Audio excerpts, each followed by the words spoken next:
Hey Wargamers, welcome back to the channel. Purple Druid presents Wargame Culture. Today we are going to playtest the Grid-Based Fantasy Wargame rules. We are also going to playtest the CDG card-driven game solo system from GMT Games. And the way this is going to work, we're going to set it up just like any other game.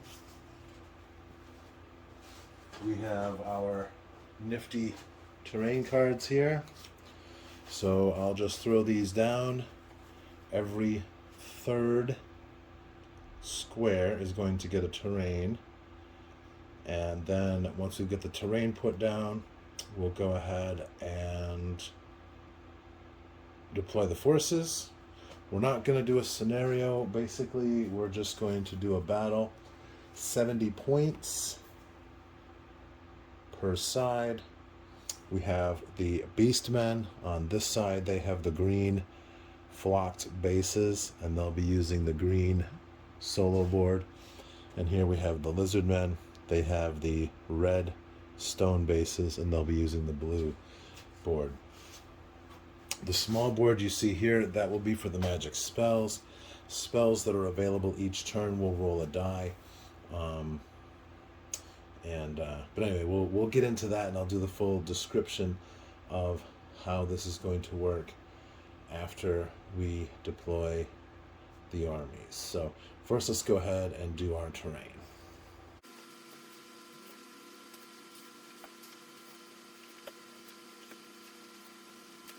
Alright, so as you can see, we have a river that bisects the board.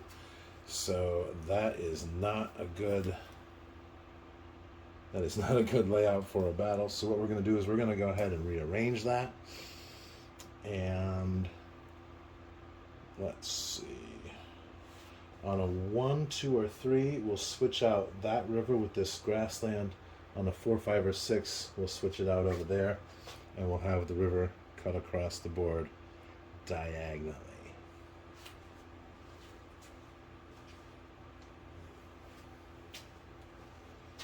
And it's a 6.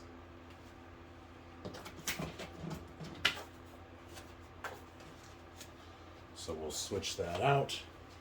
And I'm going to go ahead and hit the pause button, and we'll go ahead and drop down the terrain.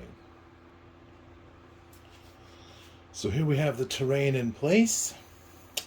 Fully 1/3 of the board is going to be interesting terrain due to the river. We're going to go ahead and say this spot here is a ford, so you'll be able to move from this grid to this grid. There is a grid line right there, and then this is wholly in the grid, and then this is in this grid as well. So go with that.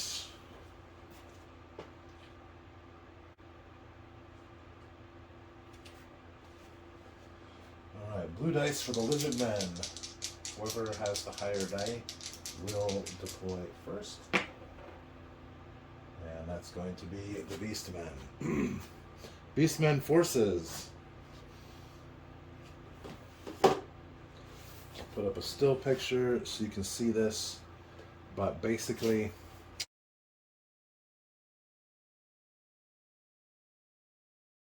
what we have here are 2 stands of Beastman halberds with the commander, who will also count as a halberd. That'll be battle rating 5, and battle rating 6. We have 3 stands of skirmish troops. They are battle rating 2. And they are able to shoot, but only within the same grid. Next up, we have an ogre. There's 1 ogre. That's this fellow right here. The ogre is actually able to shoot as well, but he counts as battle rating 5, so he can do some damage with that rock. And then finally, we have 3 stands of archers here, battle rating 3, 7 points each. So that gives the Beastmen a total of 70 points.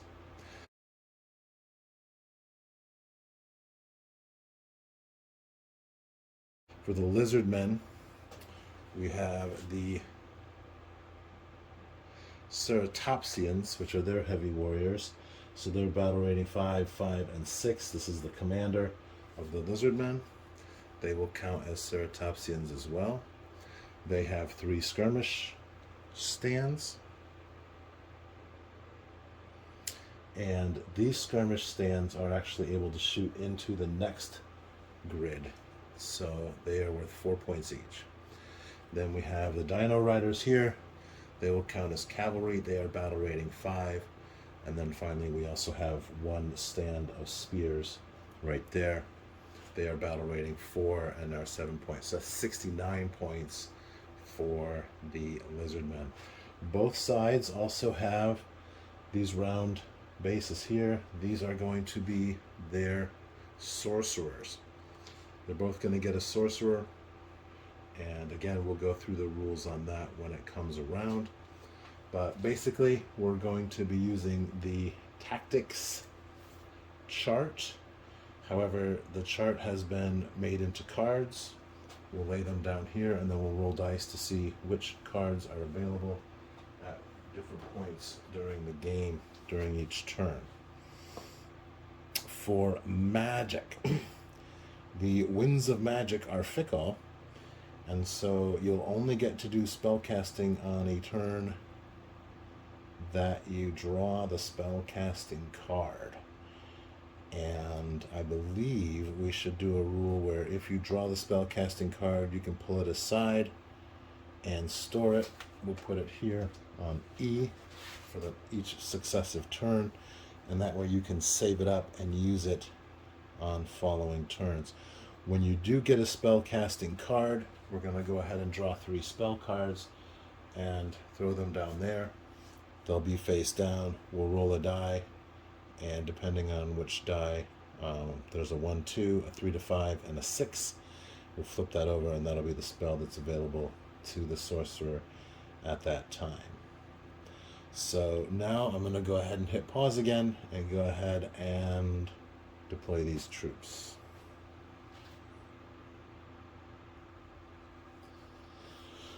Alright, so beastmen are deployed. We're going to put some skirmishers over here at the far end on the far left flank. We'll put 2 units of the archers here with the commander, 2 units of halberds here with a skirmisher, another skirmisher, the ogre, and the sorcerer, and then finally the last unit of archers here on the flank. That should give us the ability to be ready for whatever the lizard men have in store.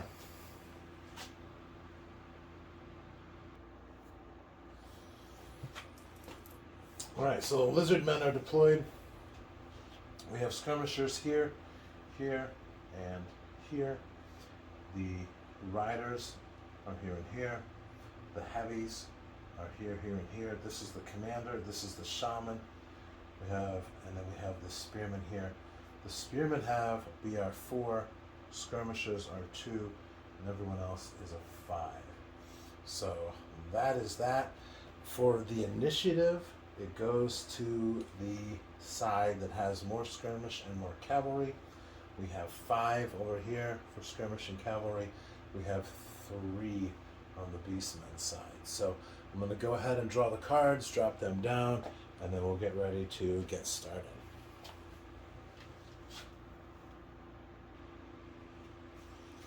All right, so we have our tactic cards.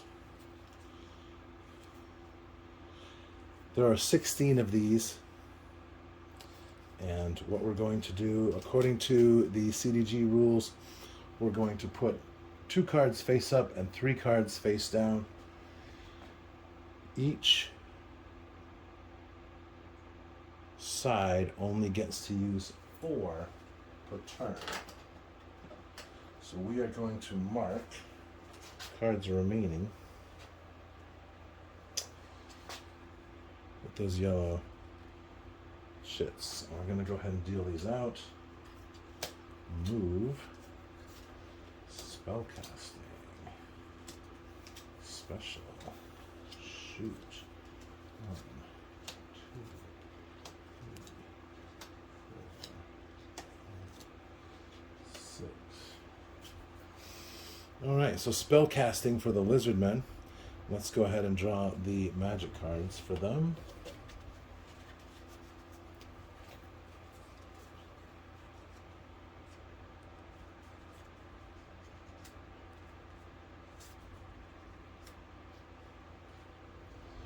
I guess my temporary cards are too big. All right.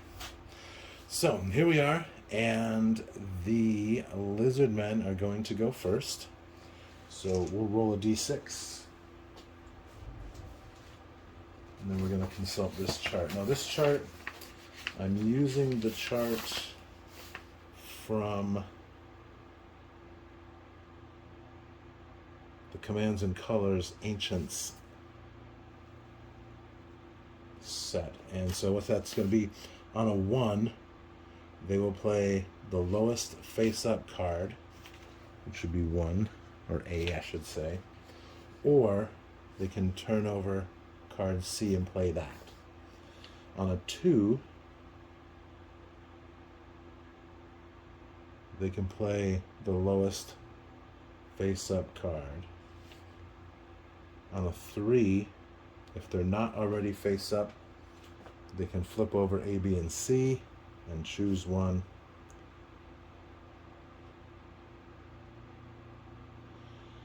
On a 4, they can play A or B. On a 5, we'll flip A and B over and then flip over C, D, and E and choose one of those. And on a 6, we'll flip over any face-up cards and turn up D and E.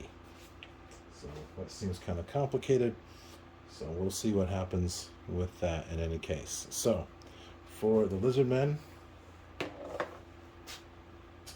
we have a 5, so that's C, D, E. So spell casting will not be on the table at this time.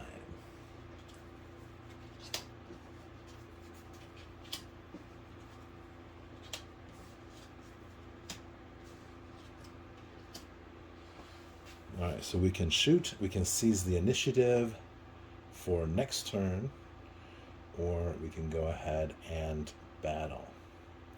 Well, no one's in range for shooting, and no one's in range for battle, so we're gonna have to pass.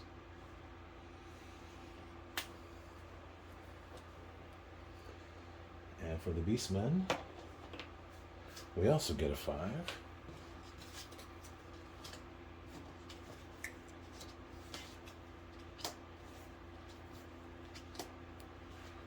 So we can move, we can do a special, or we can do a move. So, to move that down. All right. So the beastmen are going to go ahead and move one of their grid squares.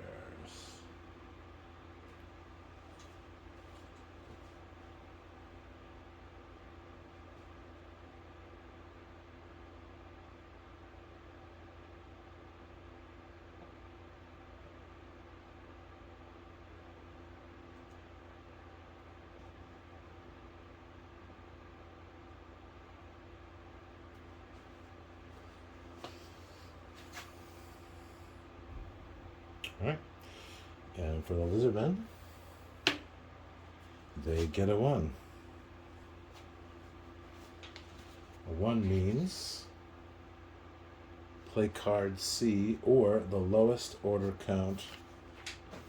Well, once again, they cannot play, so they're going to have to pass. This is pretty gruesome.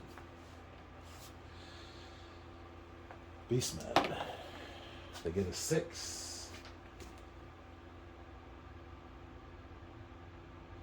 They can play D or E,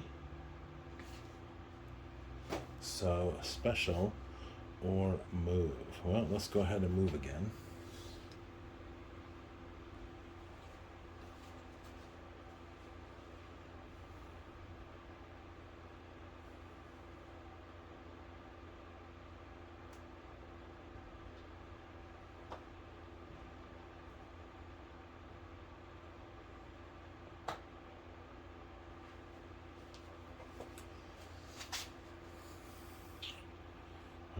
There's that. Lizardmen. They get a 1. That will be C or the lowest face-up card. Shoot. Once again, they still cannot shoot. Lizardmen are really getting jacked here. And Beastmen. 2.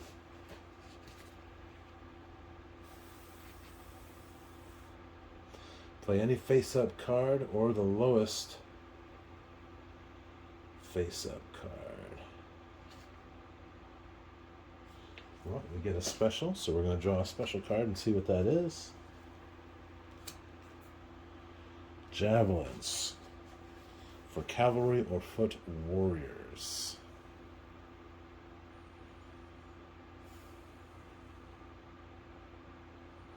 Well, we're going to go ahead and give the javelins to these halberdiers, and they'll carry that with them. So that'll be special. Go down the room. And now it's Lizardmen's turn again. And they get a 5. They can choose to play C, D, or E. Ha. Once again, they are unable to do anything. And finally, the Beastman's last turn is a 6. Flip any face-down cards in D&E. There are none.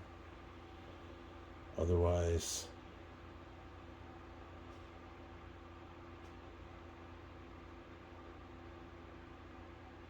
that's it. They don't get to do anything this turn. All right, so that's the end of turn 1. Pretty exciting. Very interesting. And we'll see how this goes. The rest of this video will be available at wargameculture.substack.com. Go ahead and click over there and subscribe, and you'll be able to watch the rest of this video and see how the battle goes. There will also be some notes and commentary about how the solo card system works, as well as the rules that we are using for the particular pieces on the board, as well as the flips. So thanks for watching, and I look forward to seeing you on the other side.